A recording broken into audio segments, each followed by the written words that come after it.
नमस्कार, times of Swaraj में आप सबों का स्वागत है और मैं हूं संतोष सिंह। और आज हम टाइम्स ऑफ स्वराज में बात कर रहे हैं, ये जो देख रहे हैं ना, अमित शाह के ये दो शहजादे हैं जिन पर सबसे ज्यादा दाव अमित शाह पिछले 10 वर्षों के दौरान लगे हैं।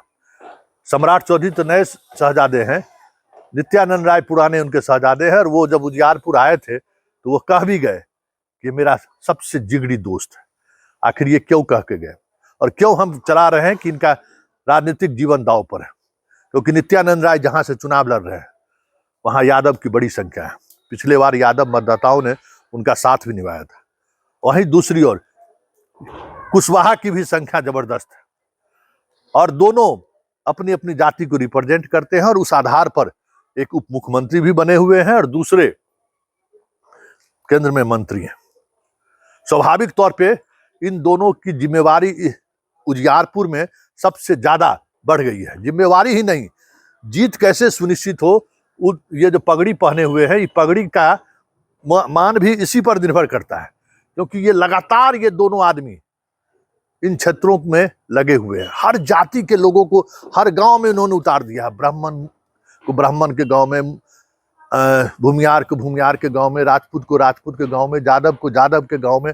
जितने नेता कुशवाहा के मतलब सबसे ज्यादा उजियारपुर में प्रचार अभियान में लोग शामिल हुए हैं और कह रहे हैं कि 24 घंटे के अंदर जो पिछले बार खेला हुआ था उस खेला करने की कोशिश में नित्यानंद राय और सम्राट चौधरी दोनों जी जान से लगे हुए हैं।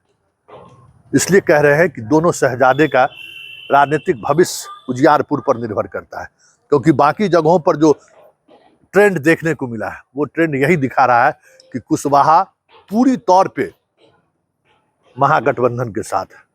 बहुत कोशिश के बावजूद भी खगड़िया में, जहां से एक बार सम्राट चौधरी विधायक भी रह चुके हैं, वहां भी कुशवाहा को वो तोड़ने में कामयाब नहीं रही। और ये अंतिम कंस्टिट्यूएंसी है उजियारपुर। अगर इस उजियारपुर कंस्टिट्यूएंसी में कुशवाहा को तोड़ने में नाकामयाब अगर हुए तो समझिए कि 4 जून के बाद परिणाम जो भी हो, बिहार में अगर उसका रिजल्ट पर प्रभाव पड़ा, इन नेताओं का क्या हश्र होगा, राजनीतिक हश्र, कहना मुश्किल है। क्योंकि ये दोनों जोड़ी शाह के सबसे प्रिय है, राइट और लेफ्ट माने जाते हैं। सम्राट चौधरी जैसे नेता जो चंद वर्ष पहले ही बीजेपी में आए और उनको जितनी पदोन्नति मिली है, कहा जा रहा है उसके पीछे अमित शाह है। उसी तरीके से नित्यानंद राय के लोग, भूपेंद्र यादव के माध्यम से जितनी ऊंचाई प्रदेश अध्यक्ष से लेकर केंद्र में मंत्री से लेकर क्या नहीं दिया है नित्यानंद राय को बीजेपी ने। लेकिन यादव मतदाताओं को आकर्षित करने में ये कभी भी कामयाब होते हुए दिखे नहीं है। और ये आखिरी दाव है इन लोगों पर। क्योंकि 2024 में अगर कुशवाहा और यादव की जोड़ी उजियारपुर में नहीं चली और परिणाम में ये दिख गया कहीं, तो ये तय मानिए कि बिहार बीजेपी का सब कुछ बदलता हुआ 4 जून के बाद दिखे तो कोई बड़ी बात नहीं होगी। देखिए, इनके जीत हार को लेकर एक दिग्गज पॉलिटिशियन हैं उस इलाके के, विजयवंत चौधरी जी, वो क्या कहते हैं जरा आप सुनिए।